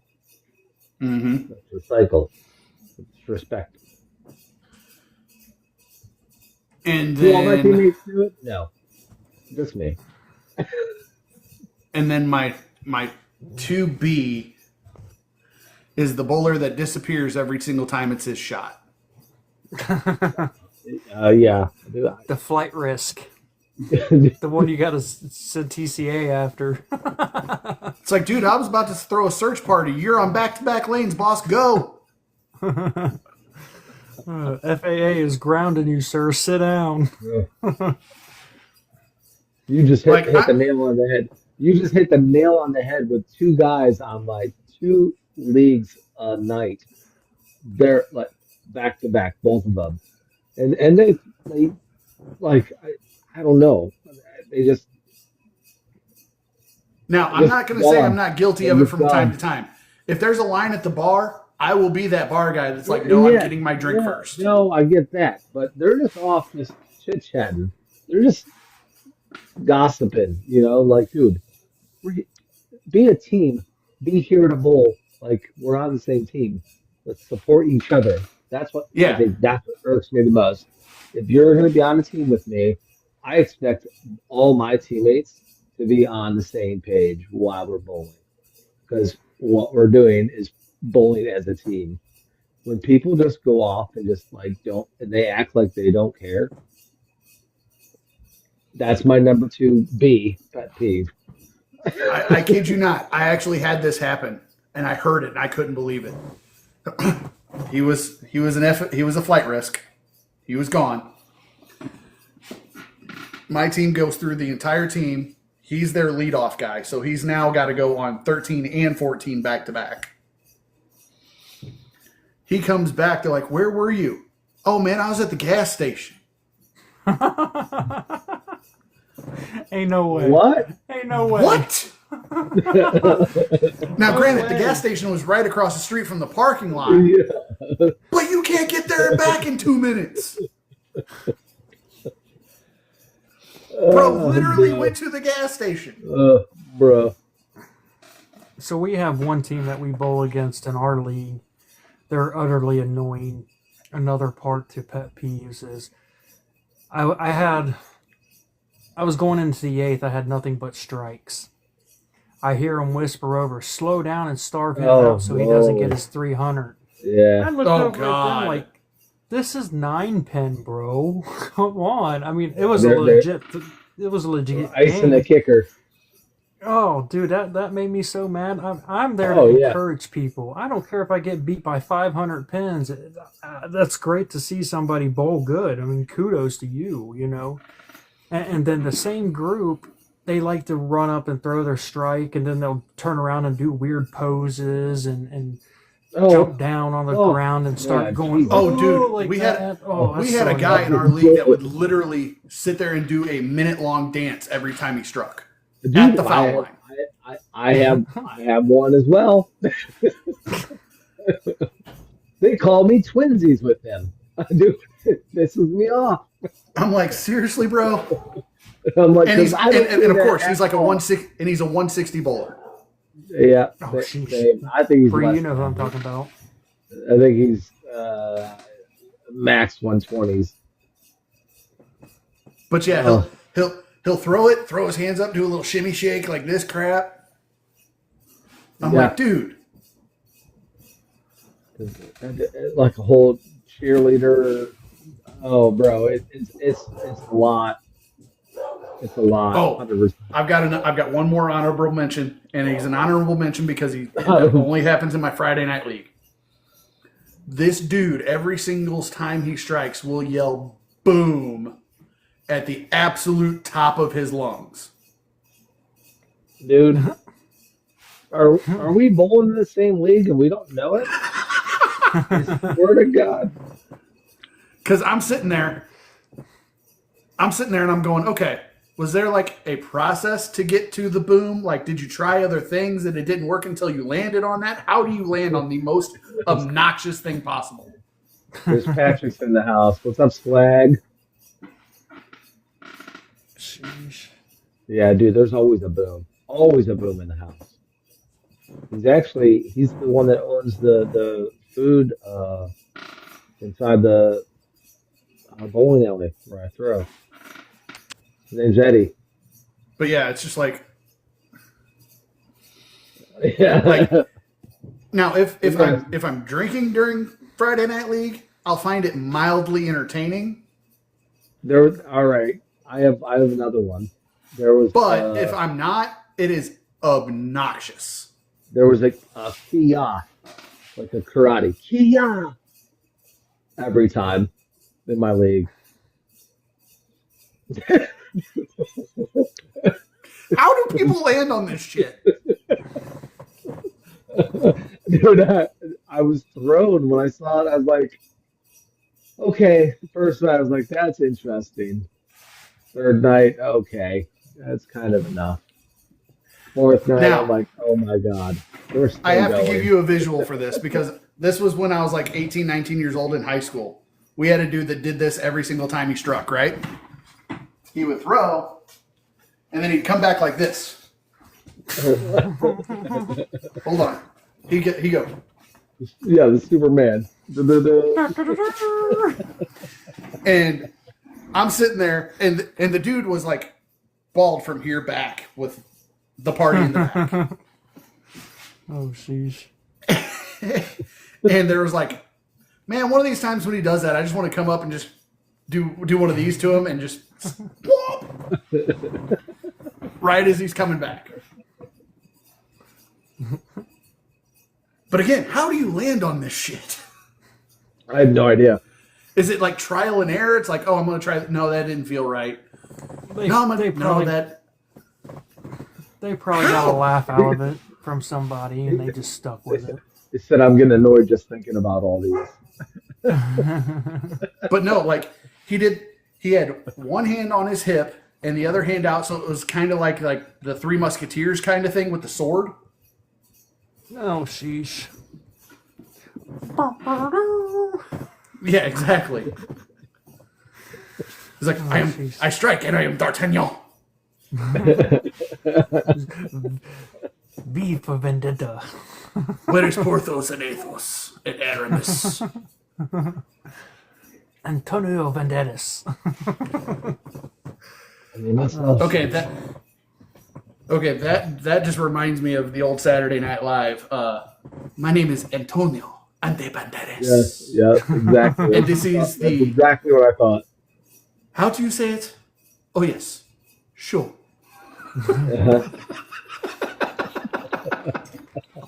He look like a man.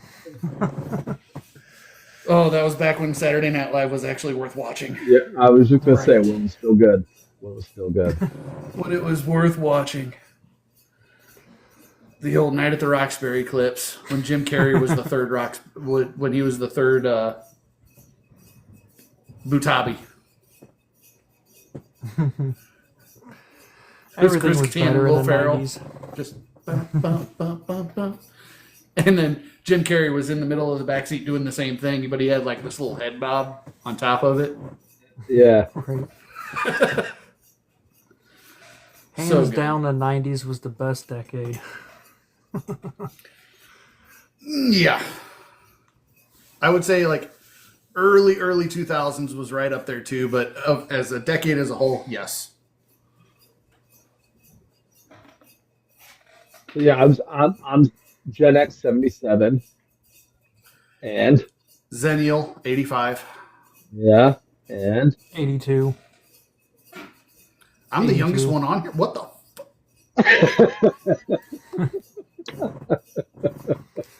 I don't identify as a generation. I am me. How does that happen? I look good for my age, right? Oh, Are you looking for a compliment or what? He just got his comfort pet. I'm sorry. I'm not going to give you a compliment, dude. I just wasn't expecting to be the youngest one here. That's all. He looking like a man. We all grown ass men in here. As I pet my 7.5 pound mini dash hound. Whoa, whoa, whoa! I'm not- Whatever I'm not you gonna- do is your own personal thing. Don't I'm not make going it to judge public. you. I have 4 smalls as well, so it's all good. No, the wife wants another one. Oh, speaking of which. Just one. That's where it starts. Whoop, That's how I have. see ya. Bye. Yep. That's how I have 4. No, I Had told 6 her I at wanted one point. a full size dash hound to go with the mini. Too bad her sister's gonna be a little one like her. Ash makes stud limo. Yes, you But do, even- Tony. Even then, a full size dash hound's still only going to be 15 pounds. It's still going to be small. Too bad her siblings gonna be a little like her. And the belly will be dragging on the ground. Anytime we ever want a dog, we just babysit Hey, the Florida. daughter's dog. You're gonna have That- to get that used to fixes that mommy real not being quick. home overnights, 3 nights a week. He's a Burmese mountain dog. He's huge. Are you going to introduce the co-host? Oh, that's my wife, Kay. And that's our dog, Squirt. He says it's his show. Squirt. Squirt just took it all. She got named Yeah. Squirt because that's what my Fluffy used to call me when I was a kid. Oh, that's adorable. Yeah, we affectionately I call her was Squirtle. called Squirt. I was called Squirt too. Like way So- back in the day. I'm glad it didn't stick, but She got so excited she's got hiccups. So you need to go and buy a Pokemon ball and throw at her. And Yes, say, Squirtle, I it is a choose you." Steelers blanket in the background. That's Oh. because of her.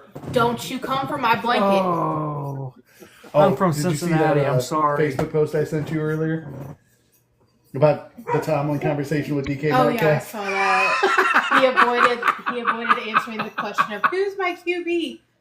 He's still avoiding that question. I'm sorry, It I'm was from abso- Cincinnati, so I have to go. It was against absolutely them. hilarious. It's like Mike Tomlin. Hey DK, glad to have you on the team. DK Metcalf, happy to be here. Who's my quarterback? Hey, how's 5 years 150 sound? Sounds great. Who's my Sounds quarterback? about right. Oh well, it was great talking to you, DK. Gotta go.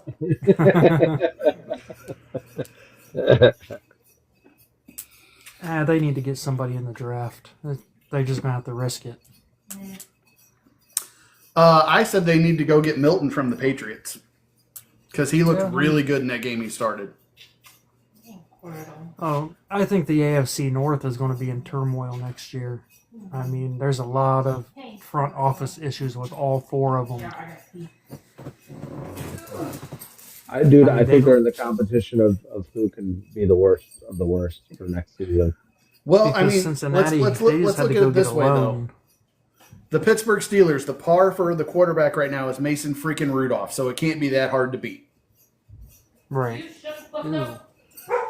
Well, so Yeah. Cincinnati's problem is they had to go get money to put in and borrow it to put in the escrow for Jamar Chase. And to me, wide receivers nowadays are dime a dozen. You can get really good wide receivers all day long. You can get really good wide receivers. Elite wide They- receivers they- are hard to They find. got a good connection though. Him and Burrow, I get that. they've If you got a keep good Chase, mindset. and Like, you can Cincinnati's get rid- notorious. You can get Go rid ahead. of T. Higgins. T. Higgins was a good receiver. Good receivers Right. are replaceable. Elite receivers are not. Well, the Well, only I elite player respect we that. have is TJ Watt. Oh, now we ain't got shit. You got that one wide receiver, and he pretty good, Pickens or whatever. Yeah, Pickens, and that was the other thing too. I saw a picture of Pickens and DK together, and Pickens is like, "I wear number 14," and then DK Metcalf comes in without a shirt on, and he's completely ripped. He goes, "Never mind, you wear number 14." But there's an interview with DK saying that he's gonna wear number 4 because Pickens has been building a legacy. He doesn't want to take from that legacy by making him switch numbers. So That's DK's respectful, switching though. from 14 to 4.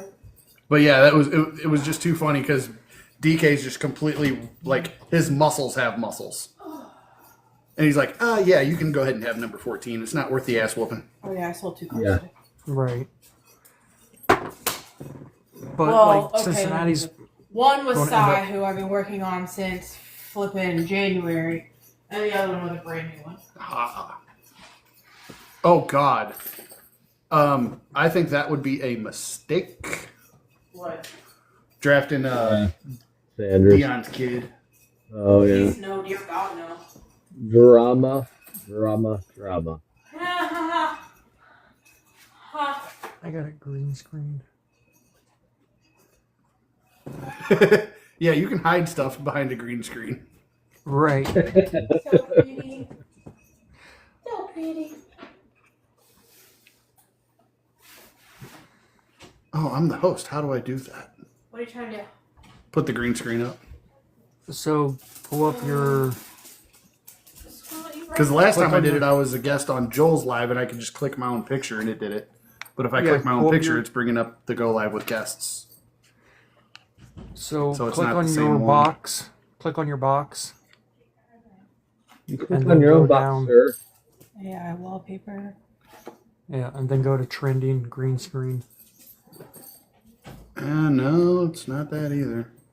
Go to that.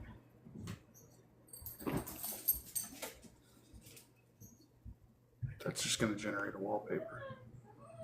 Yeah, so go to the thing and scroll all the way over till you see green screen, and then you can pick from those options. The good stuff.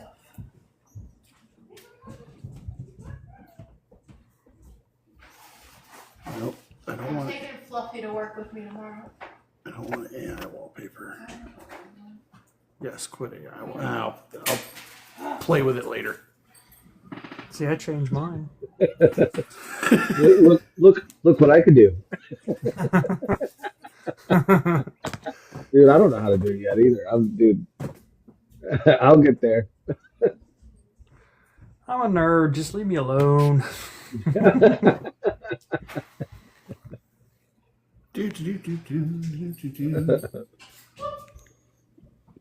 Oh, that's how I switched. Leave me alone. Thank you to everybody who showed up. Yeah, I think Absolutely. we're about to wrap it up. We've done. Ideally, I'd like to keep these between an hour and a half. Yeah, I agree. That way, we don't run out of Yeah. topics because we kind of dug into some of the topics we were kind of saving. Yeah. Well, Well- when we get some more guests up here and whatnot.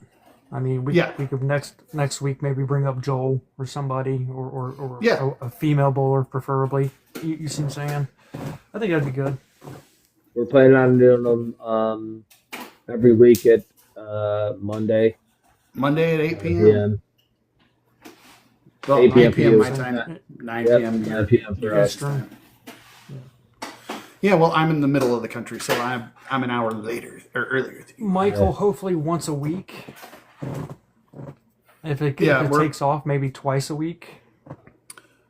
I think that would be one of those things. Is like Mondays for sure. I think Yeah. I think we're locked in on Mondays at 9 Yeah, p.m. I Eastern. agree. And then if something big pops up that we really want to talk about, we can always do a pop-up show. Yeah. Yeah. Or if like say I go bowl a tournament Saturday and I bowl really well and we want to talk about it, or if Brian gets another 5th place finish, we can talk about his tournament. Yep. Cobra, once he finally jumps the gun and gets into a tournament, I don't care as long as he doesn't finish dead last, we'll hop on and talk about it. So Oh, man, next look, I week, did. topic to think about: backup bowling. Okay. I think that would be a good controversial thing to get some opinions about. Okay, another backup bowling, and then other unorthodox bowling styles because we can have fun with that. Oh Like yeah, Japanese. Have you seen some of them Japanese leagues? Oh, the UFO spinball, yeah, The Aruken? that's Tim Cagle the second, baby. Tak tak the Aruken. For sure. I think on a serious note, something we could touch base on is I don't know if you guys heard about this is probably a couple weeks ago when I was still in Cincinnati about the collegiate bowlers getting busted for posting Yes, something on Reddit. yeah, About doing the acetone. asbestos soaks Yeah, acetone or soaking. not asbestos, Acetone. Acetone. acetone. Yeah. We could touch base on that. That'd be a good kind of like serious aspect we can throw into it. Sounds good to me. All right, gentlemen.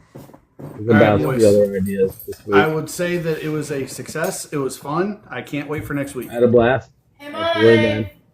Till next week, See, guys. no, we can't do that because we can't rip off a Joel. We got to find our own sign off because we can't do Caleb you bye. No, I'm taking this one off, Joel. Kick rocks. Oh yeah, kick rocks. What about I'm taking my ball and going home? Hey, there's two. We're waiting on you, dude. You make fun of me 30, 40 more times, I'm out of here. Oh! Hey, be nice. Well, it'll never be the last time. So until the next time. There you go. All right. Good day, see ya. sir. See you, boys. Bye.